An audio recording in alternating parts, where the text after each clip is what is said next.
새벽 공기를 가르며 출근 행렬이 끝도 없이 이어집니다. 세계 최대의 반도체 공장을 건설 중인 이곳. 수만 명이 오늘 하루를 시작하고 있습니다. 4시 50분에 나와서 셔틀버스를 타고 출근했는데 쉽지 않습니다. 날씨도 많이 춥고.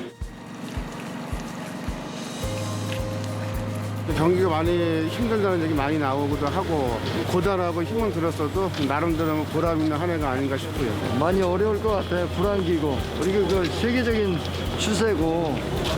저만 힘든 게 아니고 대한민국 국민 여러분들 다 힘들지만 그런 뒤에 땅이 굳어진다 그러잖아요. 힘든 어떤 한 2년 정도의 마지막 경기를 찍었다고 생각하고요. 특히 경기가 많이 물가가 올라지고 어려운 건 알지만 그래도 같이 열심히 일해야죠 뭐. 세상이 원래 그러니까.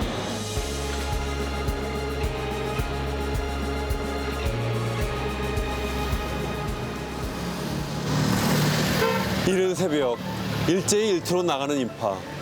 이처럼 각자의 자리에서 열심히 살아가는 이들이 새해에도 우리 사회를 움직이는 힘이 될 겁니다. 하지만 부지런히 일하는 사람들의 희망과는 달리 올해의 경제 전망은 그리 밝지 못합니다. 팬데믹에서 미처 빠져나오기도 전에 전쟁이 발발했고 뒤이어 40년 만에 괴물이라는 인플레이션이 찾아왔습니다. 모두가 가난해질 것이다. 그것이 정해진 미래다. 전문가들은 어두운 예측을 내놓고 있습니다. 치솟는 물가는 언제 잡힐까요? 다가올 경기 침체의 파고는 얼마나 높을까요? 그리고 우리는 무엇을 준비해야 할까요? 2023년을 시작하는 시사직격, 대한민국의 경제를 이야기해보려고 합니다.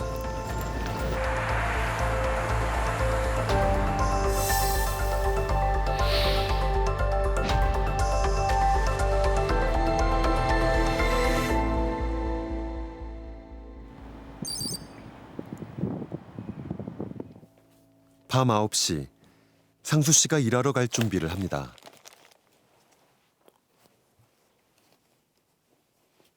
원래는 공연 쪽 일하는데 요즘에는 예전만큼 많이 안 해요. 저희 밴드가 요즘에 휴직기라 어쩌다 오픈런 쪽 하다 보니까 이게 주말이 제일 바쁘더라고요. 치열하죠. 부인합니다. 오늘 11시 50분. 1분 만에 나가요. 오픈런이라고 불리는 개장 전 줄서기를 대행해주는 것이 상수 씨의 부업. 본래 공연 예술계에서 일하지만 코로나 이후 일이 줄면서 부업을 하게 됐습니다.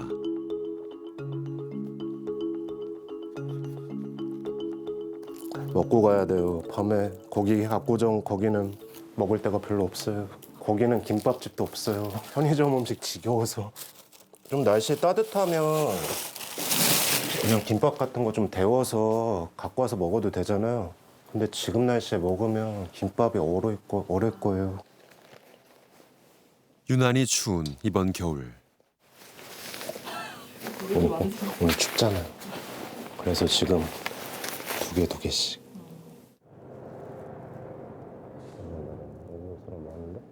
짐 가방을 들고 버스에 오르는 상수 씨.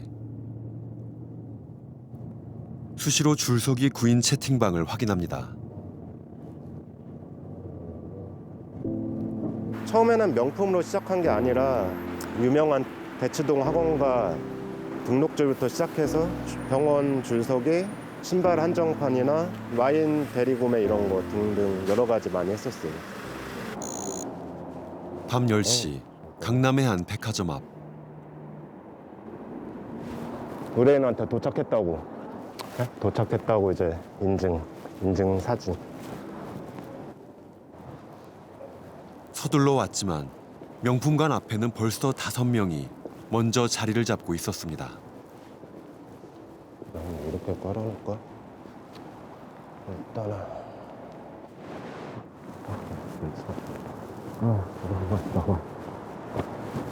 일단은 이러고 있을 거예요. 아무래도 날씨가 제일 힘든 것 같아요. 덥고 춥고.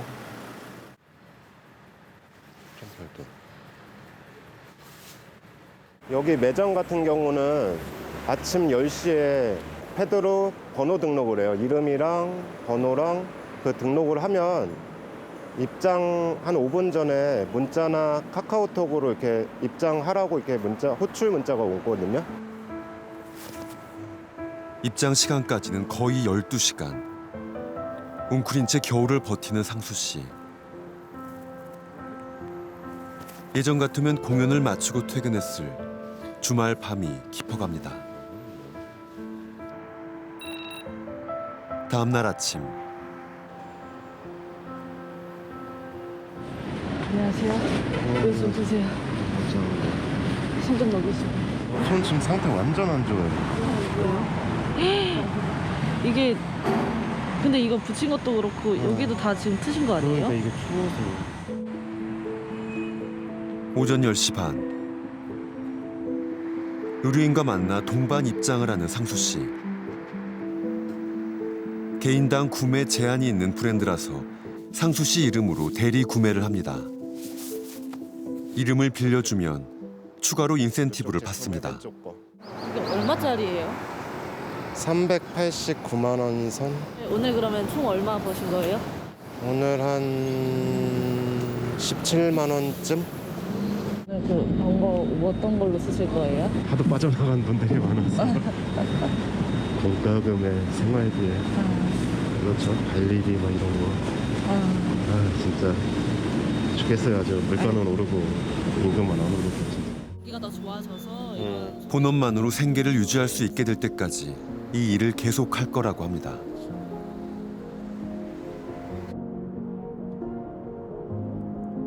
부업에 나선 이들이 늘어나고 있습니다. 안녕하세요. 안녕하세요. 반갑습니다. 지금 이제 끝나신 건가 봐요. 예, 그 지금 조금 근무를 퇴근하고 07시부터 15시까지 일을 하고 이렇게 해서 바로 이제 집에 갔다가 준비를 해서 바로 이제 장사를 하러 가거든요. 전기차 부품 공장에서 일하고 있는 성실한 직장인 선우 씨. 8시간 근무를 마치고 퇴근하자마자 다시 집을 나섭니다. 1년 전부터 붕어빵 장사를 시작한 겁니다.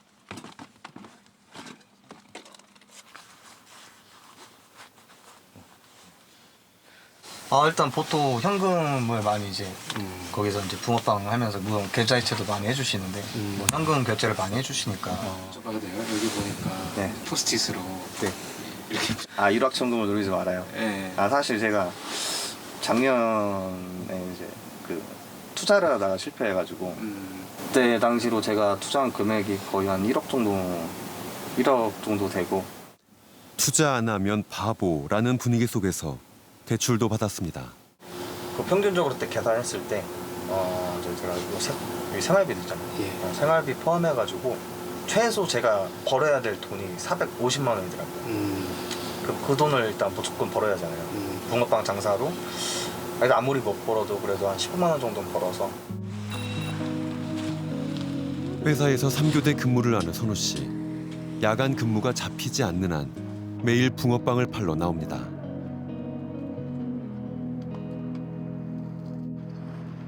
처음에는 밤을 새가며 붕어빵 굽는 연습도 했습니다.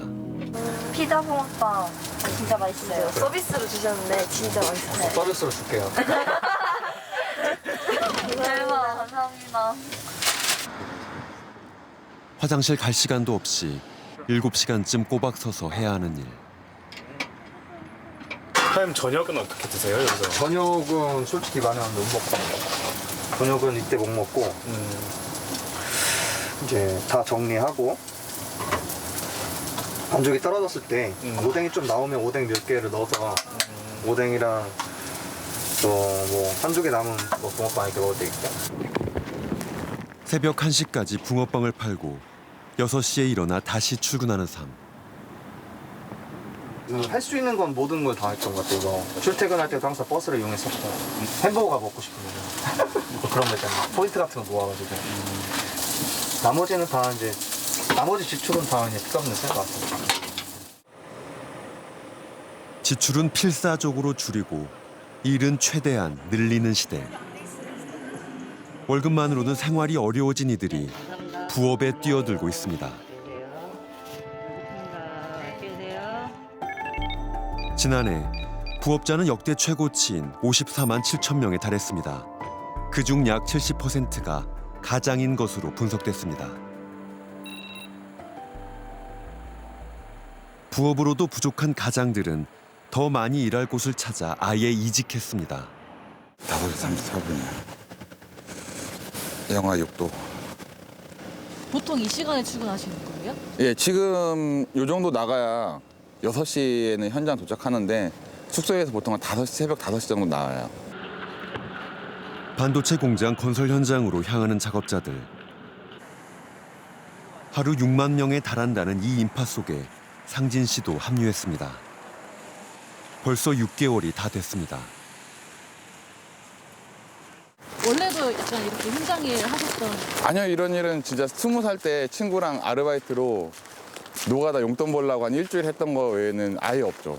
매일 컴퓨터 앞에서만 장사하고 중고 노트북 매입해서 판매하는 사업을 했는데 매입이 잘 안 되고 다른 사업을 하려고 해도 인건비니 광고비니 뭐 임대료니 이런 게 너무 많이 들어가서 엄두가 안 나더라고요. 그렇다고 해서 이 나이에 뭐 다른 회사에 들어가기도 그렇고.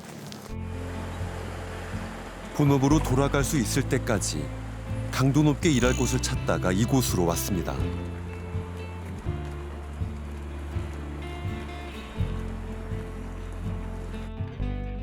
쉴 틈 없이 돌아가는 건설 현장. 노동 시간에 따라 임금이 책정되기 때문에 단기간 집중적으로 일할 사람들이 모여듭니다. 이날 상진 씨는 14시간 만에 퇴근했습니다. 날씨 추우면은 일도 잘 없고 그런데 저희는 일이 엄청 많아요. 공수 잘 나오고 몸 좀 힘들어도 여기 온 보람이 좀 있죠. 공수 한 만큼 이제 급여나 이런 게 많이 나오니까. 지금은 악착같이 살고 있고 뭐 가급적이면 진짜 몸 갈고 있습니다. 갈아 넣고 있다는 표현을 쓰는 상진 씨. 그는 하루 평균 12시간씩 주 6일 근무합니다. 동료들도 다 비슷합니다. 내일이세요? 내일 출근. 너무 추워요. 아, 형네 외부지? 네. 너도 외부지? 근데 우리는 따뜻해. 위에 6층에 또 외벽이 없으니까 지금까지 한 번도 안 빠지고 계속 막는 거야. 토요일도요? 토요일도 홈트? 나는 다른 건 몰라도 지각 조퇴는 안 해봐. 야, 난 요즘에 2시만 했겠다고 직업병 생겨갖고 조출. 직업병이야. 새벽에 그냥 떠져. 그렇게 변했으니까 살이 지금 많이 빠졌어. 얘도 빠졌고. 이들은 현장 가까이에 아예 월세방을 잡고 가족과도 떨어져 일하고 있습니다. 다만 내년에도 요 정도 일만 나에게 주어질 수 있을까 싶은데. 요거 먹고 일 잘하고 월급 따박따박 받기는 삶 유지하면서 애기들 한 달에 한 번씩 보고. 너는 좀 가. 인생의 다른 모든 것은 미루어둔 채 일에만 매달리고 있는 이들. 6명이 함께 지내는 상진 씨의 숙소. 이들은 스스로를 숙식 노동자라 부릅니다. 진짜 뭐 공무원 하시다가 오신 분, 뭐 개인 사업 자기 하다가 정리하고 온 사람도 있고, 이 예전처럼 벌이는 안 되고 뭐 하니까 힘들다고 다 정리하고 오신 분도 계시고. 처음에 올라오셨을 때 약간 그때 느낌이 좀 어떠셨어요? 현장에서 이제. 그때 진짜 내가 진짜 이렇게 이런 현실까지 마주하게 되는구나. 너무 힘들었죠. 수입은 없는데 지출은 최대한 줄여야 되니까. 그리고 며칠 있는 동안에 진짜 좀 처참했죠. 상진 씨의 근무기로 일요일 말고는 쉰 날이 거의 없습니다. 건설 현장에서는 임금을 이른바 공수로 계산하는데 이 공수면 하루 14시간을 일했다는 뜻입니다. 지난 11월 상진 씨가 이 공수를 한 날은 17일이나 되었습니다. 12월 초부터 2.5공세에서 잠을 하루에 한 4시간, 5시간만에 못 자요. 일이 있다 그러면은 제일 먼저 손들고 내가 하겠다. 연장 같은 거 하면은 공수가 앞에 짜자자자 쌓이면 나중에는 내가 여태까지 찍었는데 이거 좀 더 해서 만근 한번 찍어보자. 그리고서 또 안 쉬고 계속 일을 하게 돼요. 동료들이 모두 본가에 간 일요일. 아내와 아이들을 멀리 해남에 두고 온 상진 씨만 숙소를 지킵니다. 왕복 10만 원이 넘는 여비도 부담입니다. 최근에는 10월 중순에 갔는데 지금 11월, 12월부터 여기 공기가 많아지니까 내려가고 싶은 마음은 있는데 돈 들어가고 힘들고 하니까. 한 달 생활비는 30만 원 이하. 최소한의 비용으로 버티는 중입니다. 임금은 거의 대부분을 가족에게 생활비로 보냅니다. 하루라도 빨리 가족에게 돌아가기 위해 가족과 떨어져 지내는 것을 선택한 가장. 윤슬 아빠 안 보고 싶어? 아빠 지금 7밤 자면 크리스마스네.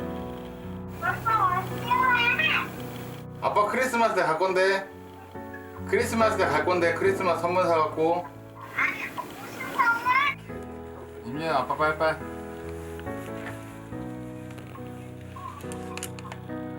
애들 보고 때는 그냥 뭐 일할 때 힘들 때죠 뭐.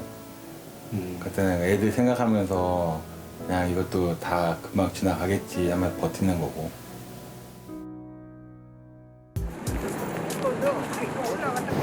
더 많이, 더 오랫동안 일하는 것으로 고물가 시대를 견뎌내고 있는 사람들.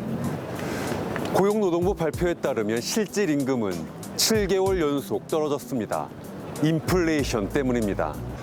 통장에 들어온 급여는 조금 올랐어도 물가가 오르는 폭이 워낙 커서 임금의 실제 가치가 떨어지고 있는 것입니다. 지난해 여름 우리나라 물가 상승률은 24년 만에 최고치를 기록했습니다. 정점은 찍었지만 올해도 인플레이션은 여전히 높은 수준에서 오래 지속될 것이라는 게 대체적인 전망입니다. 고물가, 무엇이 문제일까요? 고물가를 잡지 못하면 우리는 어떤 여파를 맞게 될까요?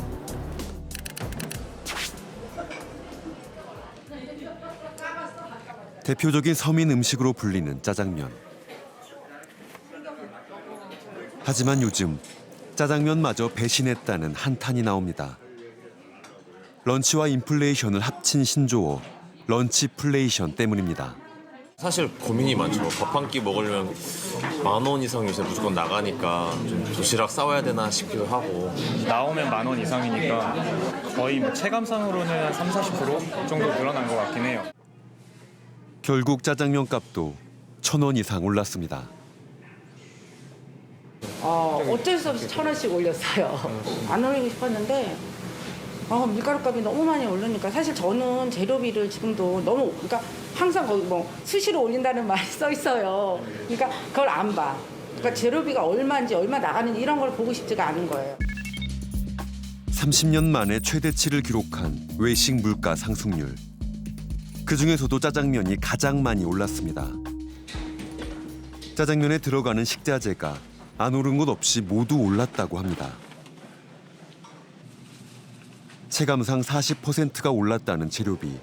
식당에서는 한숨이 깊어갑니다. 27,000원짜리 식용유가요. 지금 한 8만 원 동안 합니다. 이렇게 많이 확 뛰어온다는 건 이게 말도 안 돼. 감당하기 어려워요 이게. 이게 고스란히 어느 중집은 다 이게 부채로 깔리고 하고요. 부채로. 짜장면 한 그릇 6,500원 시대. 무엇이 짜장면 값을 올린 것일까요?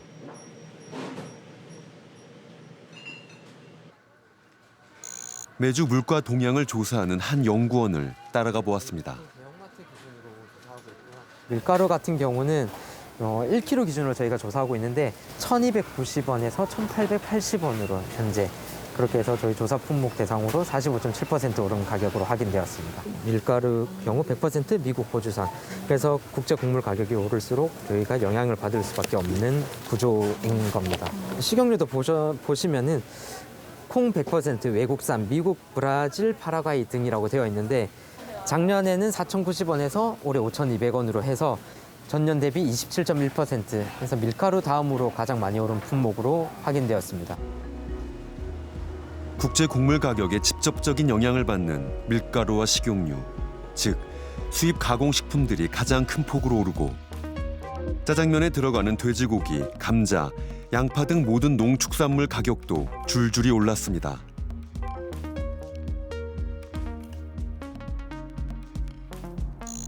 서울에서 소비되는 곡물의 70%가 들어오는 인천항.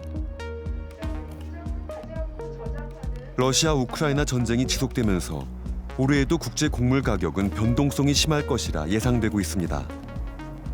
더구나 지난해처럼 환율 상승이 맞물리면 짜장면 값은 또 한 번 출렁이게 될지 모릅니다. 러시아 우크라이나 전쟁이 발발하면서 국제적인 어떤 공급의 변화가 가장 컸던 것이 우리나라 식품 물가에 가장 큰 영향을 준 주요한 요인이었던 것으로 생각이 되고요. 국제 곡물을 수입할 때 지급하는 이 화폐가 달러이기 때문에 달러 환율도 상당히 큰 영향을 미치고 있습니다. 그렇기 때문에 국제 곡물 가격과 대미 환율 이 두 가지가 이 가공식품 가격에는 가장 큰 결정 요인이다. 저희는 그렇게 보고 있습니다. 달러가 강세를 보이면서 우리가 곡물을 수입하는 실제 가격은 밀가루가 96%, 옥수수가 89%나 올랐습니다. 수입 곡물은 또 다른 가격 인상 도미노를 가져옵니다. 축산 농가의 사료값을 올리기 때문입니다. 밀크플레이션이라는 또 다른 신조어를 만들며 우유와 유제품 가격이 연이어 오르는 요즘. 우크라이나 전쟁 전하고 비교하면 비율로 봤을 때는 한 40% 정도 인상이 됐고요. 배합사료가 한 550원 정도 하던 것이 지금 750원 정도. 건초도 평균 한 600원 정도 하던 게 지금 800원 정도 하고 있으니까요.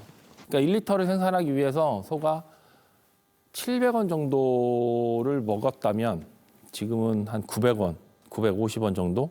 30% 정도 인상이 된 상황이죠. 아버지 때부터 대를 이어 젖소를 키우고 있는 축산농가.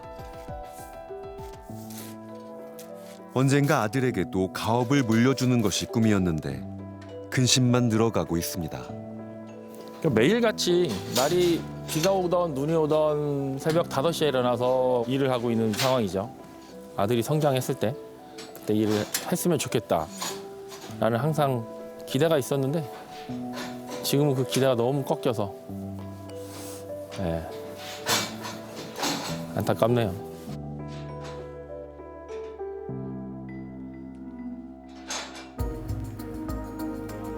경기 불황을 겪을 때마다 지표 역할을 해왔던 노점은 요즘 어떨까요? 어려워질수록 노점이 늘어난다는 통념은 더 이상 적용되지 않는 듯합니다. 5년 전 7천여 개였던 서울 노점은 지난해 5천 개로 줄었습니다. 여기 골목만 해도 엄청나게 처음에 많았는데 반도 더 줄었어요. 왜 그럴까요? 아니 안 되니까 그러죠. 지금은 진짜 어떻게 할 말이 없어요, 저희. 아무래도 장사가 너무 안 되다 보니까 좀 쉬는 집도 있어요. 사람들이 인식할 때 붕어빵이나 도넛이랑 밀가루값만 생각을 해요. 부자재는 생각을 안 하고 전반적으로 그렇게 하는데 생전 이 봉투값도 굉장히 멀어요. 봉투값도요? 그렇죠. 포장지 값도 굉장히 멀어요. 마진이 남지 않으니 아예 장사를 접는 노점상들이 늘어납니다. 노점이라는 특성상 음식값을 올리는데 한계가 있습니다. 근데 물가가 뭐 여기서 어느 정도 잡히면 모를까 또 계속 올리면 어쨌든 가격도 계속 인상될 수밖에 없겠네. 근데 여기서 더 가격을 올리기는 어렵죠. 저희가 이제 감수를 하면서 팔아야죠. 왜냐면 오뎅 하나에 1,500원씩으로 손님이 드시겠어요. 그러니까 이제 뭐 안 올리길 바라야죠.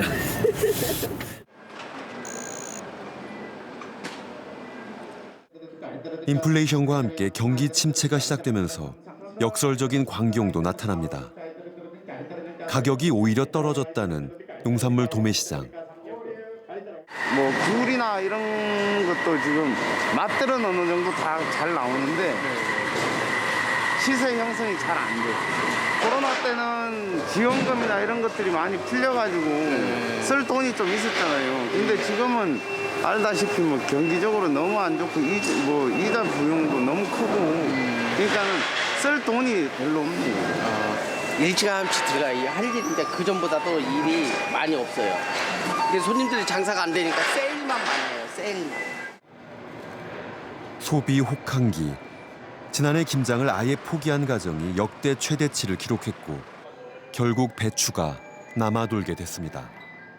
우리가 혹시 김장철이라서 김치 안 해 먹어요. 다 사먹나요. 작년보다 많이 싸졌죠. 처음에 여름에 엄청 비쌌잖아요. 배추가 한 통에 15,000원씩 하고 그때 지금 뭐 한 통에 3,000원, 2,500원밖에 안 되니까. 가혹한 인플레이션 속에서도 폭락한 배춧값. 강원도의 한 배추 농가를 찾았습니다.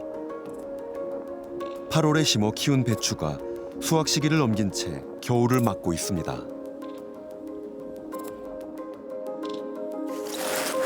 배추는 뭐 이 정도면 뭐 진짜 아주 이거는 지금 이렇게 추웠다가 지금 먹으면 지금 배추는 맛있어요, 진짜. 작년에 보통 한 잘 받으면 7, 8천 원 받았던 것 같아요. 지금 이제 12월 달이잖아요. 뭐 한 2,300원대, 뭐 1,800원대 그렇게 나왔던 것 같아요. 이 일대의 배추 농가들은 대부분 수확을 포기했습니다. 출하를 할수록 손실이 늘어나는 상황이기 때문입니다. 그렇게 2,000원 해갖고는 작업비가 안 나오니까 그러니까 이걸 작업해서 망작업해서 상차해서 올리면은 주인이 한 50만 원 정도 보태줘야 돼요. 화물 기사한테. 그러니까 못하는 거죠, 작업을. 결국 트랙터로 애써 키운 배추를 갈아엎었습니다.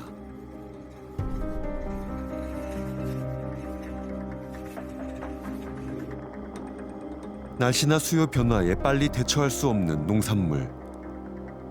예상치 못한 인플레이션의 타격을 입었습니다.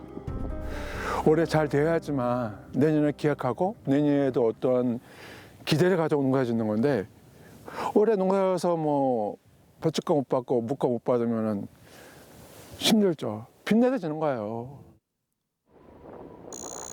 어민들도 마찬가지입니다. 멸칠대를 따라 조업이 한창일 시기. 선장님은 배를 묶어만 놓고 있습니다. 기름값을 비롯한 모든 물가가 오를 때 생선값만 내렸기 때문입니다. 10일 정도 저업을 하거든요. 10몇만 원씩 하던 기름값이 자꾸 기름값이 이제 오르고 하다 보니까 29만 몇천 원까지인가 한 30만 원 돈 가까이 갔었어요. 기름값도 비싸죠. 또 인건비는 인건비대로 올라가죠. 그러다 보니까 그렇다고 뭐 고기 시세가 이게 모든 게 올라가면 같이 이렇게 따라서 올라가주면 괜찮은데 그게 아니고 자꾸 다운되다 보니까 진짜 연마치 잡아가지고는 뭐 지탱하기가 힘들고. 예측할 수 없는 물가 변동 속에서 근심이 깊어갑니다. 올해는 언제 며칠 날 끝나신 거예요? 11월 한 20일경? 11월 한 25일경 끝났나요? 좀 많이 일찍 끝났죠. 원래는 한 1월 초중순까지 하는데 고기도 없고 그러니까 미리 그냥 끝내고서 재정비하는 거예요. 이 붙잡고 있다가는 망하게 생겼어요.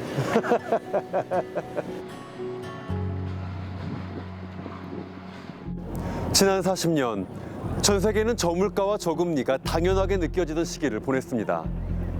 그래서 이번 인플레이션의 충격은 클 수밖에 없습니다. 더 큰 문제는 이 인플레이션의 끝에 경기 침체의 그림자가 따라오고 있다는 것입니다. 경기가 어려워져 누군가 지갑을 닫으면 누군가의 지갑은 더욱 얇아지게 됩니다. 바로 외식업과 도소매업에 종사하는 자영업자들입니다. 자영업자들에게 유난히 가혹했던 팬데믹. 낮은 금리로 대출을 받아 그 시기를 견뎠던 이들에게 또 다른 위기가 다가오고 있습니다. 코로나가 한창이었던 1년 6개월 전. 식당을 창업한 영식 씨. 직접 요리하고 서빙하고 맛있게 드세요. 배달용 메뉴를 개발해 직접 배달도 갑니다. 스스로 뛰는 것만이 비용을 줄일 수 있는 길이라고 합니다. 네, 뭐든지 다 해봐야죠. 할 수 있는 거는 물불 안 가리고 정말 다 하고 있습니다. 창업을 준비할 당시 영식 씨가 직접 촬영한 영상. 친절은 친절일 뿐 대출과는 별개였다. 우리는 조금이라도 더 대출을 많이 받기 위해 국내에 있는 웬만한 은행들을 다 돌았다. 그러나 대출을 받기가 쉽지 않았던 나는 대출도 능력이라는 것을 깨달았다. 이렇게 설치하고 보니 은행에서 대출 1억 5천만 원을 받아 식당을 차렸습니다. 이웃 주민들에게 소음으로 민폐 끼칠까 염려스러웠지만 여러 은행 다녔어요. 1금융권, 2금융권 다 진짜 인천에 있는 은행들 거의 다 다닌 것 같아요. 그래서 대출이 최대한 많이 나오는 쪽으로 그러는 쪽으로 알아봤고 그 당시에 금리가 쌌기 때문에 금리는 생각하지 않고 최대한 많이 나오는 은행으로 선택을 했던 것 같아요. 아직은 식당이 자리를 잡는 중. 매출은 제자리인데 금리만은 계속 올라갑니다. 기존 금리는 연 0.5%에서 3.25%까지 훌쩍 뛰었습니다. 기준 금리는 내년 상반기까지 계속 오를 것으로 보여서 저게 진짜 남일만 같았는데 금리가 오르면 그만큼 저희가 나가는 돈도 많아지잖아요. 그래서 저런 뉴스를 보면 또 앞으로는 또 어떻게 벌어야 되나, 어떻게 또 대출금을 메꿔야 되나 그런 고민이 많아요. 2%였던 대출 금리는 6%까지 올라갔습니다. 계속될 줄 알았던 저금리 정책. 그러나 순식간에 세상이 바뀌었습니다. 새 아이를 둔 가장이자 30대 자영업자. 영식 씨 역시 열심히 사는 것으로 바뀌는 세상을 버텨내고 있습니다.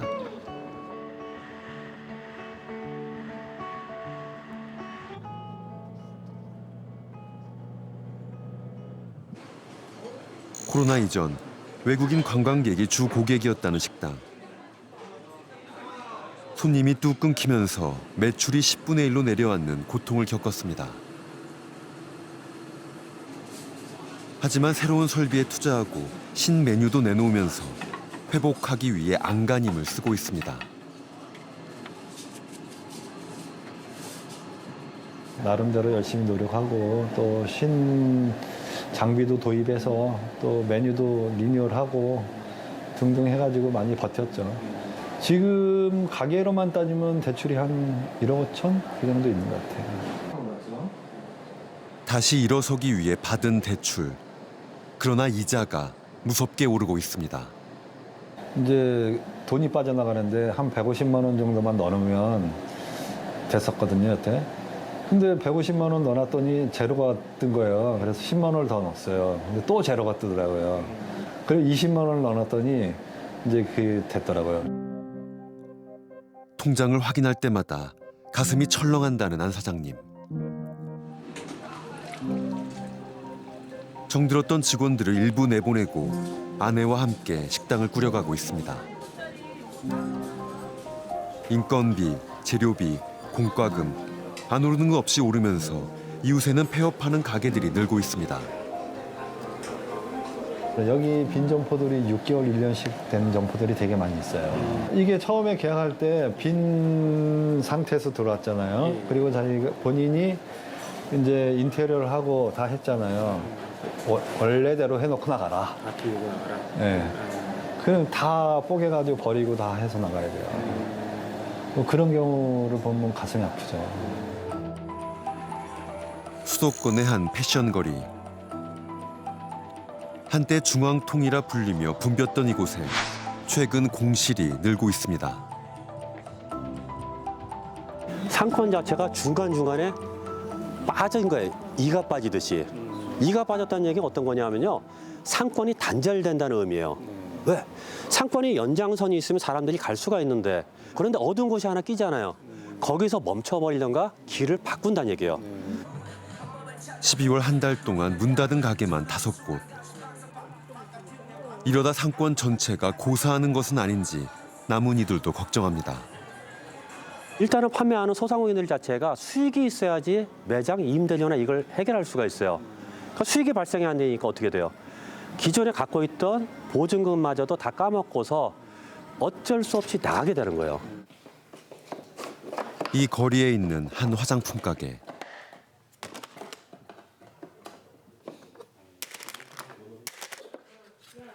사장님이 진열대를 모두 비워내고 있습니다. 이 브랜드만 20년을 했습니다. 계속 가지고 가면은 계속 손실만 발생하니까 여기서 정리하는 부분이 나을 것 같아가지고. 선생님 여기 처음 하셨을 때 권리금 있으셨어요? 권리금 있었습니다. 얼마나 그때 주고 들어오셨어요? 그때 한 15년 전에 8천만 원을 주고 들어왔습니다. 8천만 원? 예. 지금은 그거는 이제 지금은 뭐 전혀 그 생각을 하지 않는 게 현명한 판단으로 생각해요. 당시 이 지역 작은 집 한 채 값에 해당하는 돈을 권리금으로 내고 들어가 20년을 일했습니다.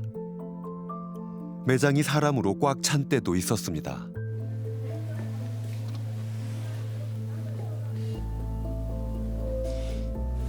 더 이상 빚을 얻을 수도 없는 상황.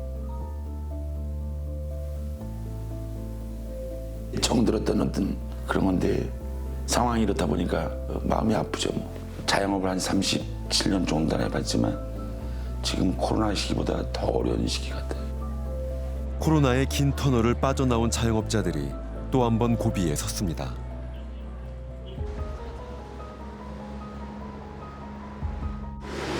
곳곳에서 드러나는 불황의 전조 속에서 전문가들의 전망은 더욱 어둡습니다.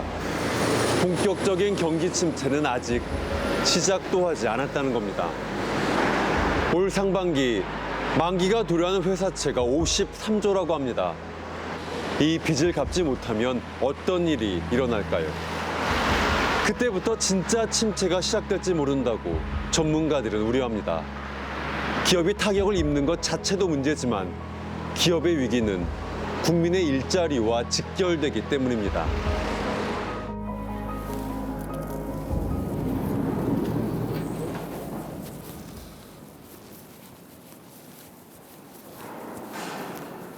오랜만에 찾은 회사. 청춘을 바친 곳에 먼지만 쌓여 있습니다. 썰렁하다. 마음하고 똑같이. 17년을 일했는데, 아유, 속이 처음 불이 나네, 속이 처음 불이 나. 지금 우리가 가동이 지금 중단돼지가 지금, 휴가 끝나고 나서네. 8월달, 8월 초부터네. 100일 다 돼가네. 우리가 6월달 임금부터 못 받았으니까 참 난감하네. 집에 생활도 안 되고. 안타까운 현실이다. 27년간 철판 가공을 해온 이 업체는 지난 9월 파산했습니다. 그때 일을 하고 있었거든요. 저희 전부 다. 갑자기 마음이 붙이더라고요. 붙이고 무슨 일이냐 하니까 대표이사가 연락도 안 되고 은행이랑 그 이제 담보대출이 저희가 한 29억 5천 있거든요. 그거에 대한 이자를 장기간 체불을 해가지고 3-4달. 그래서 이제 이걸 절차대로 시행한다 해가지고 제가 그냥 있었거든요. 그리고 저기 보시면 6월 말경에 딱지를 붙여놓고 경매 들어간다고 붙여놓고 7월 초에 7월 4일인가 대표가 한번 와가지고 지금 수주도 많이 받아놨고 아무런 문제가 없으니 현장에서는 동료하지 말고 일만 해라. 그래서 일만 했어요. 일만 했는데 실제로 알고 보니 6월 15일 날 자기는 파산 신고를 해놓고 서울에서 그럼 저희들은 뭐 한순간에 그냥 직장 잃어버리고 그냥 해고자가 된 거죠. 한때는 직원만 100여 명. 대부분 장기 근속자들이었습니다. 하지만 지난해 추석 직전 돌연 회사의 파산을 알게 됐습니다. 올해 제가 정년퇴직인데 갑자기 이런 이제 해고 통지서를 이제 받고 보니까 지금 2014년도부터 임금이 지금 조금씩 이렇게 밀려서 이래가지고 임금은 뭐 한 1,800, 900 이래 되고요. 그 퇴직금이 한 5천, 6천 됩니다. 개인적으로 좀 말도 못하고 어려움이 좀 많았어요. 그리고 지금 또 외출 밖에 외출하는 것도 좀 힘들 정도. 사측은 경영난 때문에 대출 이자도 내지 못하는 상황이라고 파산의 이유를 밝혔습니다. 하루아침에 일자리를 잃은 직원들은 갈 곳을 찾지 못하고 있습니다. 산업 현장이 침체에 빠지면서 장비를 사고 파는 시장에는 적막이 흐릅니다. 안녕하세요. 혹시 장비를 들여오시는 거예요? 네. 이거 나가는 거예요. 제조업 1번지라 불리는 시화공단을 지척에 둔 기계 유통단지. 근데 요즘 좀 이렇게 기계가 많이 나가나요? 네. 아니요. 너무 안 나가요. 너무 안 나가요. 들어오는 것도 없고 나가는 것도 없고 그래요. 예전에 반 수준도 안 되니까. 아주 최악이라고 봐야죠. 지금 원래는 이쪽 이 골목을 보시다시피 장비들이 내렸다 올렸다 하면서 분산하게 움직이고 지게차가 왔다 갔다 하고 또 길 막혀 있어가지고 들어왔다가도 뒤돌아가고 되돌아가고 해야 되는데 이곳에 입주한 업체는 400여 개. 하지만 문을 연 곳은 일부에 불과했습니다. 공장이 이 산업 현장에서 딱 멈춰 있으니까 장비를 매입을 안 하고 하니까 움직이질 않는 거죠. 지금은 쉽게 해서 물이 딱 갇혀갖고 흐르지 않는 상태. 그런 상태라고 보시면 돼요. 영업이익으로 대출 이자조차 갚지 못하는 기업을 한계 기업이라고 합니다. 그런 한계 기업이 늘고 있습니다. 2019년에서 2021년 사이 23% 넘게 증가했는데 금리가 급상승했던 지난해 더 늘었을 것으로 예상되고 있습니다. 코로나에도 불구하고 급격하게 한계 기업 비중이 증가하지 않았던 이유는 코로나 긴급 지원에 대한 정책 지원의 형태가 만기 연장, 이자 유예, 신규 지원이 있지 않았습니까? 이제 영업이익에 대한 감소, 또 고금리로 인한 이자 비용에 대한 즉각적인 반응이 22년부터 일어나고 있기 때문에 아마 한계 기업 비중이 23년에는 상당폭 상승할 것으로 보고 있습니다. 연매출 15억을 기록하던 농기계 제조업체. 팬데믹 시기 중국으로부터의 부품 수입이 중단되면서 공장이 멈추다시피 했고 지금도 예전의 가동률을 되찾지 못한 상태입니다. 네, 공장 가동률이 조금 이제 많이 줄은 것 같은데 코로나 오기 전에 보다 한 50% 정도밖에 가동을 못 하고 있습니다. 이쪽에 이제 가공 선반, 밀링 이것들이 이제 가공되는 라인인데 계속 워밍업을 해줘야 되는데 그러지 못할 경우에는 기계 고장률도 좀 높아지고 기계 고치는 부대 비용이 많이 들어가니까 어려운 데다가 더 어려움이 더 가중되는 그런 상황입니다. 팬데믹을 겨우 견뎌내고 공장 가동을 시작하려는데 알루미늄을 비롯한 원자재 값과 이자가 정신없이 오르기 시작했습니다. 절반에 가까운 직원들이 결국 회사를 떠났습니다. 직원들도 어려움이 많죠. 저희가 금년에 40일 동안을 휴업을 했었어요. 코로나 이전에는 24명이 있었는데요. 24명이 있었는데 점점 어려워지다 보니까 스스로 이제 체불도 이렇게 있다 보니까 회사를 떠나게 되고 그러다 보니 현재는 이제 15명 정도 있습니다. 더 큰 걱정은 올해입니다. 원자재를 구입할 자금은 점점 줄어들고 매출이 현저히 떨어지면서 더 이상의 대출은 쉽지 않을 듯합니다. 저희가 1억 7천 정도 정책 자금을 이제 받아서 쓰고 있는데 근데 추가적으로 대출 또 필요로 하는 것들이 발생되니까 그게 문제입니다. 근데 현실적으로 재무제표가 안 좋아지는 거 유동성이 없기 때문에 안 좋아진 거고 안 좋아졌는데 이걸 위주로 하다 보면은 받기가 어려워요. 그 올해보다 나아진다는 확신이 안 서요. 지금 이제 고물가, 고금리, 고환율 이 자체가 없어진다는 어떤 확실성이 없으니까 이 불확실성이 계속 유지되는 이상 계속 어렵지 않겠냐 이렇게 예상하고 있습니다. 창원의 중견 종합건설업체인 동원건설산업이 최종 부도 국민권 처리됐습니다. 대출이 막히면서 어음 22억 원을 결제하지 못했기 때문인데 지역 건설사의 줄도산이 예고되고 한파는 있습니다. 여의도 증권가에서 시작되고 있습니다. 주요 시중은행이 희망퇴직 연령을 대형 증권사인 KB증권에서 희망퇴직을 이달 받았습니다. 말까지 2천에서 3천 명이 직장을 떠날 것으로 보입니다.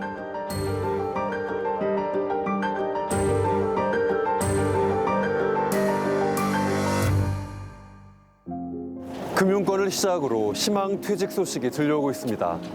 민간 기업뿐만 아니라 공공기관에서도 정원을 줄인다고 합니다. 앞서 우리는 더 열심히 일하는 것으로 이 시대를 돌파하는 이들을 만났습니다. 하지만 고용시장에까지 한파가 불어닥친다면 더 일하고 싶은 이들의 일자리조차 지켜낼 수 없을지 모릅니다. 전문가들은 약한 고리부터 돌아봐야 할 때라고 조언하고 있습니다. 부채를 감당하기 힘들어진 한계 기업, 가장 일선에서 불황의 한파를 맞이할 자영업자들, 더 급격한 소득 감소를 겪을 사회적 약자들, 그 밖에 또 어떤 약한 고리가 있는지 살펴봐야 합니다. 모두가 가난해진다는 반갑지 않은 소식. 하지만 어려운 시기가 다가온다는 사실을 모두가 예상하고 있다는 것은 분명 다행입니다. 우리에게는 아직 준비할 시간이 있습니다. 우리는 수출고를 높이기 위해 꾸준히 노력해왔습니다. 수출만이 살 길이다. 메이드 인 코리아가 뜨고 있습니다. 61년 만에 사상 최대치를. 올해 무역 적자는 500억 달러에 육박해 수출은 우리 경제의 근간이고 메이드 인 코리아에 대한 니즈가 전체적으로 떨어져 있어요. 이러면 우리의 경쟁력은 없어집니다. 탈세계와 세상이 바뀐 거죠.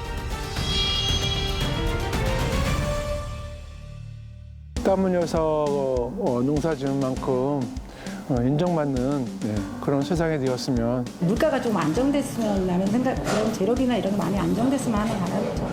특히 이제 자금난을 겪고 있는 업체들 신용 저하 내지는 손실 이런 것들을 이제 흡수할 수 있는 정부 당국의 정책이 필요하지 않나. 너무 경제 돌아가는 게 있는 사람 위주로 돌아가다 보니까 서민들이 너무 힘들잖아요. 그러니까 서민들이 좀 살기 좋은 세상이 왔으면 좋겠어요.